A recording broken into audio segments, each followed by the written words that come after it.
Welcome to the Dialogues with Perry Center. This is a program for us to address ideas, opinions, positions around defense and security from our guests from the entire region. I want to remind you that whatever is discussed here represents only the ideas of our guests and ourselves, and they do not represent ideas of any organizations to which we are linked. Today we are particularly honored here.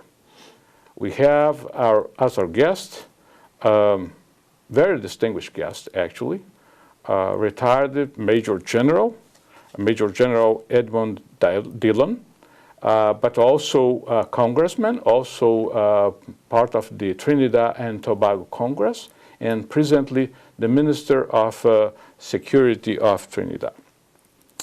This is a particularly interesting and important moment because we'll be discussing with our guests about the forthcoming Conference of Defense Ministers of the Americas, the number 12 of the conferences.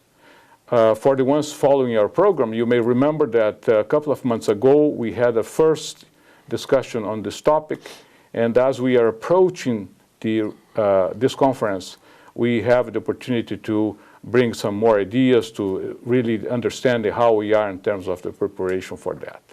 So let me start with the Minister. Ministers, we are very proud to have you here today. Thank you so much for your presence, your visit to our institution. It's so good to have you here. Why don't you tell us something about yourself first? You had a very distinguished military career, then came to be a politician, and now has this quite important position as the Minister of Security. So how would you describe your career, your experiences to come to this position? Thank you very much, and it's certainly an honor and a privilege for me to be here at the Perry Center this morning and to have this interview with you this morning.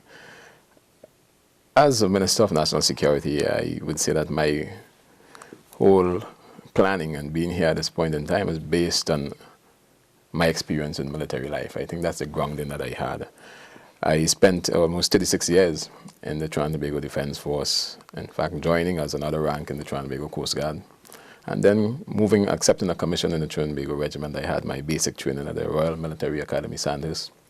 And from there onwards, I've had several other schooling, both in the Canadian Land Forces Command and General College, also in the United States Command and General Staff College at Fort Leavenworth, Kansas, and also in the United Kingdom. So I've had several international military experiences. I always remember that one of the grounding courses I did as a young cadet in Sandhurst, it was called Democracy and the Army. And in that session, I remember quite distinctly the teachings of the professor then that says, throughout your military life, you would be moving inward and outside of politics to a large extent because politicians are in fact your bosses. And whatever you do to a large extent was based on a political decision that allowed the military to survive, that allowed the military to run, that creates the budget, the financing for the military. So there's always a nexus between military life and political life. And I suppose that is what prepared me. Having retired from the Defense Force in 2010, I moved into the corporate world. I worked for some time with one of the largest oil and gas entity in Trinidad and Tobago, the Atlantic LNG plant. I worked there as a Director of Corporate Security for some time. But having gone back into the Atlantic LNG, which is in fact in my home village in Point Fortin, the people of that area came to me and actually said they needed some kind of leadership as a representative of the people in that area. And so they actually spurred me on. But of course I had to discuss that with my wife, first of all. She's the boss, you know. And I said to her, I've been asked by the people who I grew up with to represent them at the level of government. And with my wife's permission, of course, I decided I offered myself up for parliamentary election, and I was successful at the polls. And end up being presently the Minister of National Security in the government of Trinidad and Tobago. So I owe all that, again, to my preparation and my military life, and of course my academic life has also been part and parcel of that contribution, because academically my first degree is based on sociology and government, a double major at the University of the West Indies. And then I moved on to do postgraduate diplomas and degrees and masters in international relations. and of course the Masters in Military Arts and Science from Fort Leavenworth. So when you look at the combination of military life and academic training, I think I am well positioned for the political life that I am living now at this juncture. Absolutely, my family. Absolutely. As a curiosity, were you part of the security organization when it happened, the Cricket World Cup? Yes, I was. In fact, I was the Chief of Defense Staff at the time, and it is during that time that we developed the new CARICOM security architecture to deal with what we call major events in the Caribbean. And Cricket World Cup was in fact the impetus to develop the new security architecture in CARICOM. So I was tremendous challenge. It tremendous was. Challenge. It was a tremendous challenge, but again, it truly paved the way for security cooperation in the Caribbean. It gave us a new impetus, because we had security cooperation for some years, but the Cricket World Cup, in fact, allowed us to come together, because we were dealing then as a single space. All the Caribbean countries were dealing as a single economic space, a single immigration space to treat the Cricket World Cup. So whereas in the past, Cricket World Cup was done in a single country, it was now being done in 8 countries in the Caribbean, operating as a single space.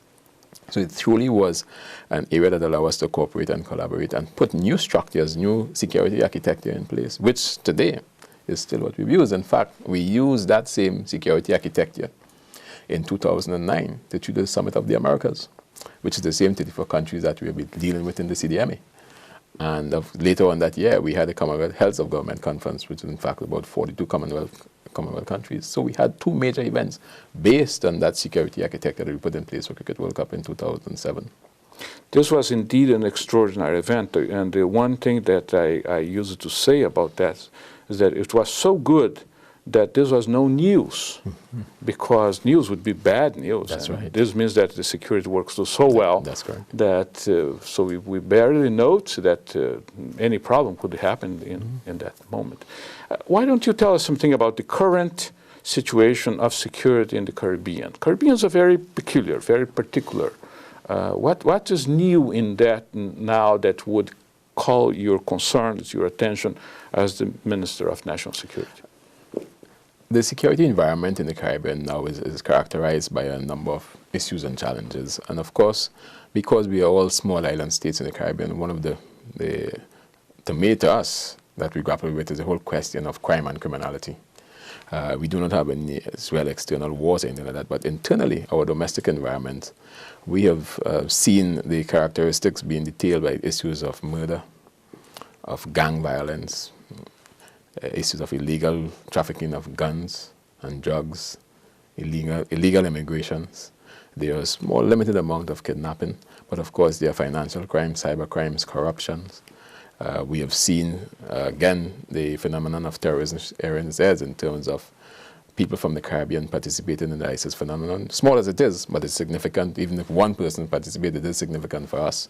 And so there are numbers of people from the Caribbean, Trinidad and Tobago included, who have participated in the ISIS phenomenon.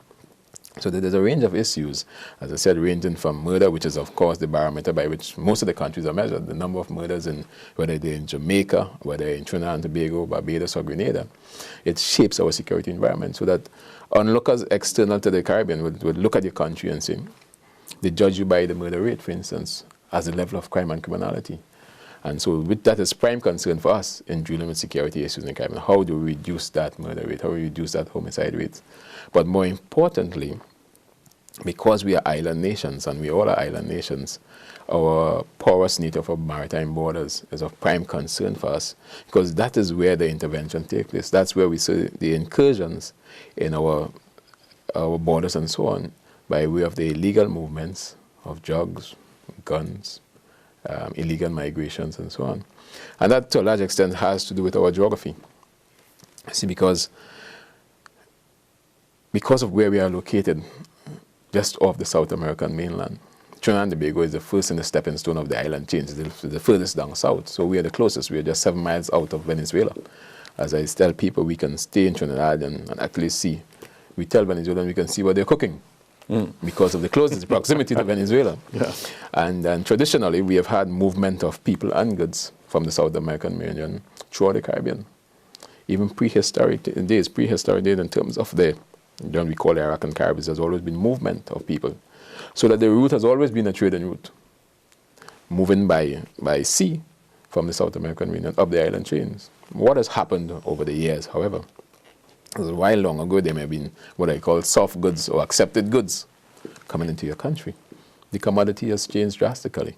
The commodity is now drugs, illegal drugs, of course, guns, ammunition, migration, and so on. So that's the commodity that we have to treat with. And those commodities that are coming into the country now do not contribute to your official economy.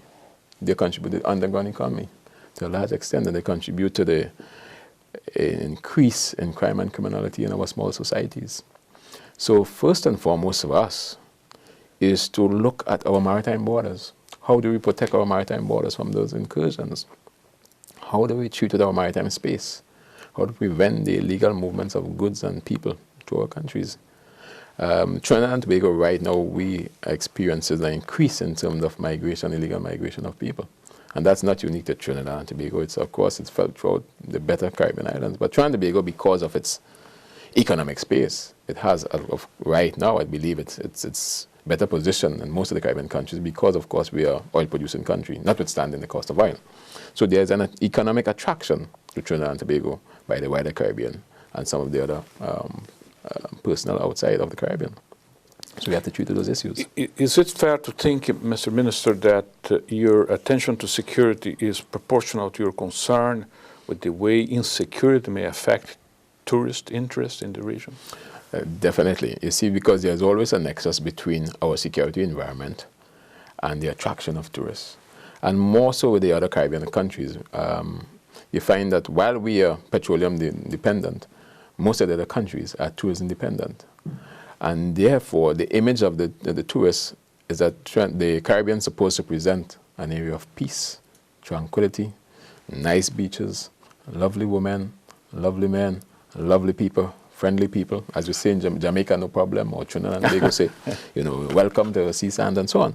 Yeah. So that's the image that becomes true because the tourism developed, the dependent countries rely on tourism, but tourists themselves also expect that they will have a good time and a safe and secure environment. So there's a nexus between tourism and security. So that in looking at the issues that confront us throughout the Caribbean, we ensure that continue to present the Caribbean as a place where people can come and enjoy themselves in a relaxed and secure environment. And we do that by really selling ourselves and saying to you that the image that you see or the crime that you see to a large extent is not a target against any tourist. And you can see that most of the statistics will show that most of the murder rate is based on gangs and gangs violence to a large extent, the violence between gangs. And I think there's a sort of, I don't want to use respect, but there's a sort of thing that you don't interfere with our economy, you don't interfere with our tourism. And you would have seen it. I mean, you mentioned casually a while ago that you went to Jamaica, and the north coast of Jamaica, Montego Bay and so on, and you've seen a different kind of policing takes place in northern Jamaica than in Kingston, for instance. And that is to ensure that people who come to our shores do so in a secure and safe environment. That's why I want to expand my research from Jamaica to Trinidad now. Very good, and Trinidad will provide a very good example for you. It says more so in respect to Tobago. You see, Tobago is our what we call our tourist country, a tourist island. Trinidadians go to Tobago on vacation, while Trinidad is a more industrialized, more business kind of country. Tobago presents us still in its sort of natural state. It's an ideal place, and I'm going to advertise here. It's a good place for you to go and visit. So next time you plan a vacation, you've already been to Jamaica. I charge you come to Tobago. I'll certainly do and have that. a good time. Mr. Minister, let me move a little bit now to the CDMA, or the Conference of Defense Ministers of the Americas.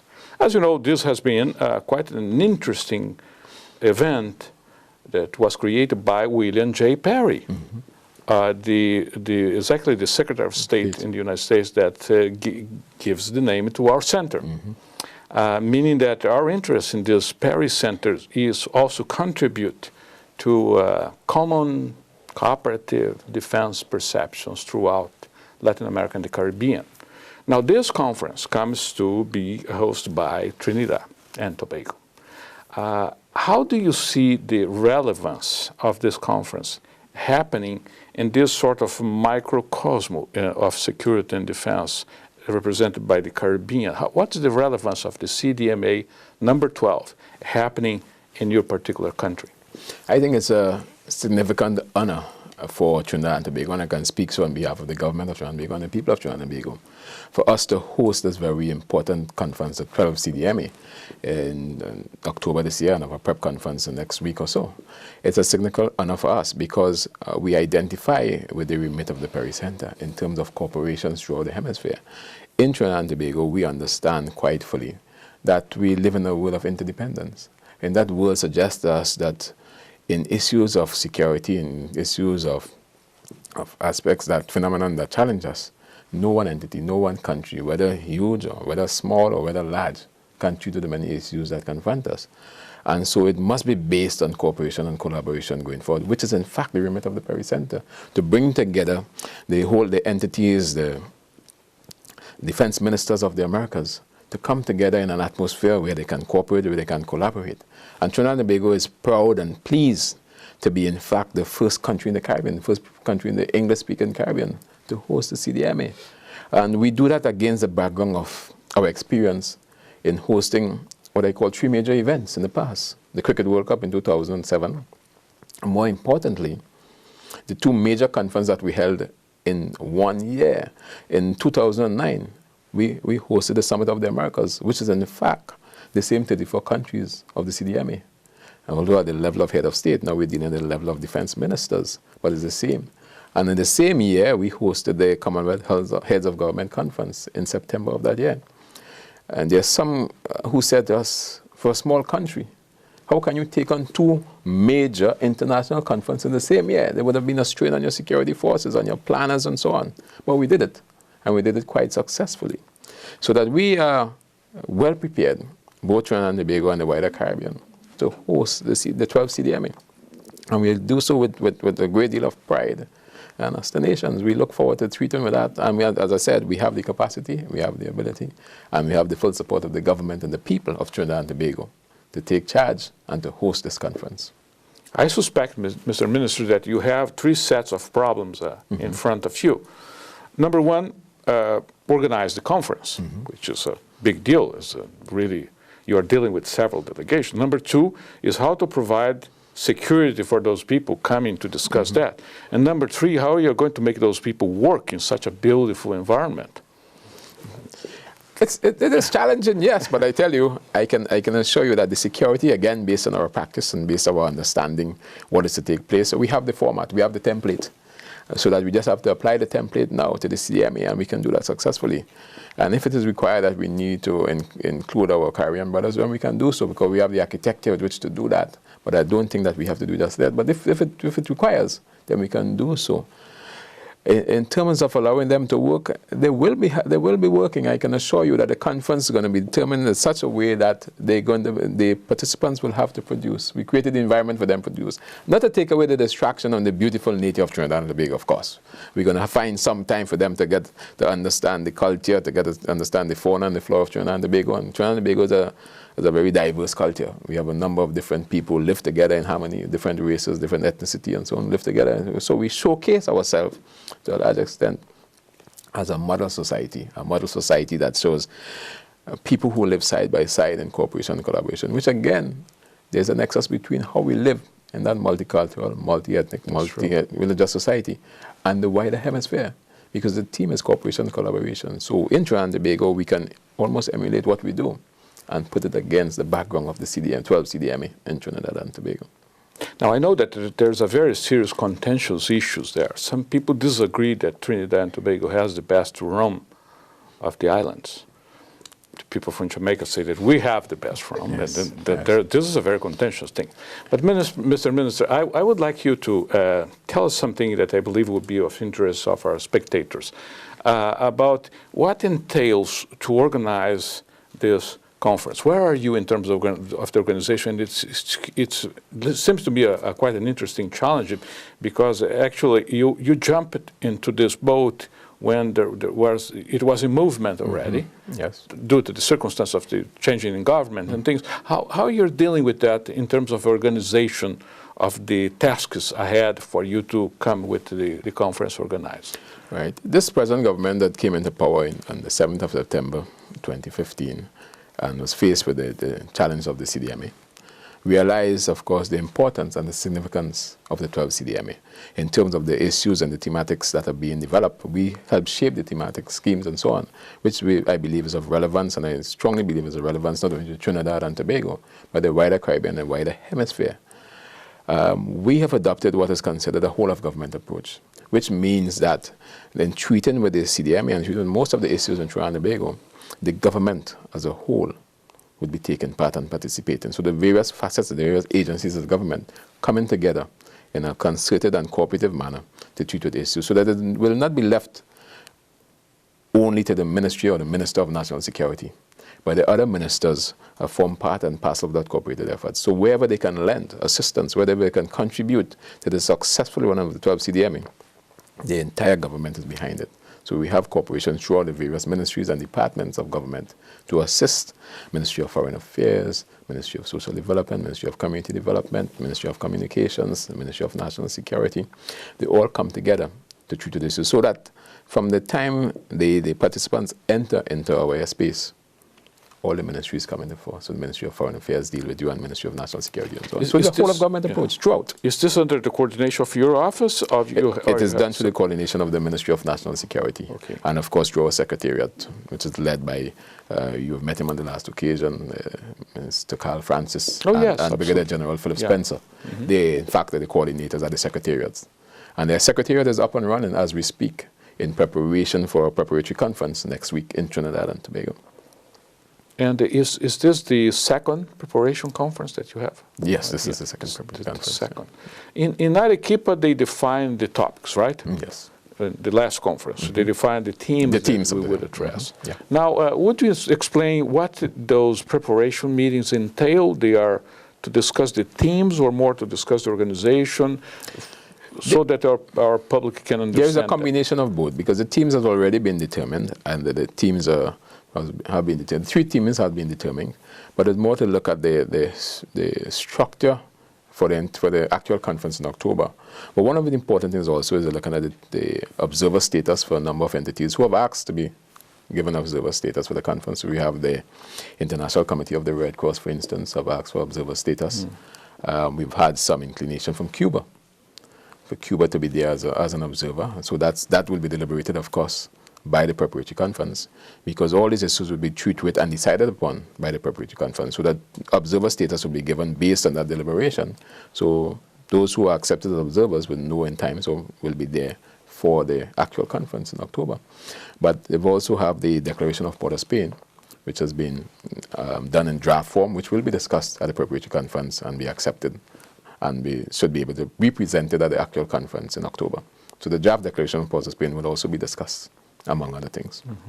Has the Inter-American Defense Board have any role? Is the junta or the IADB having any role in supporting you in this effort or not? Well, the IADB has always been in support of the CDMA, and I think we welcome that kind of support, given the experience that they bring to the table. So that while we have accepted to host this conference, of course, we draw from the experiences of the last host, we draw from experience from all those who have done and contributed to the CDMA before. So we build on the experience that have gone before us to ensure that the 12 CDMA would be second to none and be emulated by all at the end of the day. How many other preparations meetings are scheduled before the conference? This would be the last preparation. The last one? This is the last one. Next week should be the last one. Okay, good. Well, Mr. Minister, I'm looking forward maybe to be there. And I promise to you to make a tremendous effort in really being in the conference and getting close to understand that. Because as you said, Trinidad is always an attraction in itself. Yes, and I want to extend a very strong invitation to all the participants of all the 34 countries of CDMA to make the extra effort to come to Trinidad and Tobago. We're going to create the environment that we're going to be able to be productive, of course, at the same time, but also to bring together all the participants in an environment that would ensure cooperation and collaboration going forward, so that at the end of the day, what we do at that conference, what we say at that conference, will redound not only to our benefits and individual benefits, but for the wider population of the hemisphere in the area of defense and security. Because as I mentioned before, we live in a world of interdependence. We are no one entity can treat with the many challenges that confront us. So in going forward, it must be based on cooperation and collaborations. But I also want to send a message that at the conference, representation is not based on just your contribution, but it must be based on developing the kind of network, the kind of relationship that will allow the greater cooperation, so that each participant should only be a phone call away, an email away, a WhatsApp away, a Facebook away, and we maintain contact with each other. So we build on a relationship during that conference, because at the end of the day, relationship is what's going to make us do what we have to do for the benefit of security in this hemisphere. You're right. The world has changed so dramatically over the last few years that I don't think we understood entirely the role of the social media and those things. Yeah. So, Mr. Minister, I want to thank you for your presentation, your participation here today in our Dialogues with the Paris Center. I always invited our audience, our spectators, to write to us, if you have any questions, just email us, and we'll be sure that this will reach the minister, any questions that you may have. And as usual, Mr. Minister, we give you opportunity to any last message that you would like to convey and leave with our audience. Certainly. I want to thank you for hosting me here this morning, but also extend on behalf of the government and people of Trinidad and Tobago, we are very proud to host the 12th CMA, and we'll do all that is required to ensure that each one and everyone enjoys their visit to Trinidad and Tobago in an area of peace and, of course, serenity. But more importantly, the message I want to part with is that let us continue on the philosophy of the CDMA. Let us continue on the philosophy of the CMA in terms of cooperation and collaboration. Let us ensure that once we come together, we do so in an atmosphere of mutual respect to each other, but more importantly, that we leave there understanding that we can only do this together. We can only do it together. Mr. Minister, thank you so much for your presentation here today, your conversation with us, these ideas, this information. I wish you a good time there and a great conference. Good. Thank you very much. As I tell you, I wish I can be there for that. I will look forward to seeing you. And again, let me tell you, the best rum. Yeah. The best rum you can find is in Trinidad and Tobago, notwithstanding what you may hear otherwise. I will challenge that. Yes. And to our audience, as usually we do, we invite you to track our programs and to react with us. This is what this program is about. Dialogues with the Paris Center. Thank you so much for your attention. Thank you.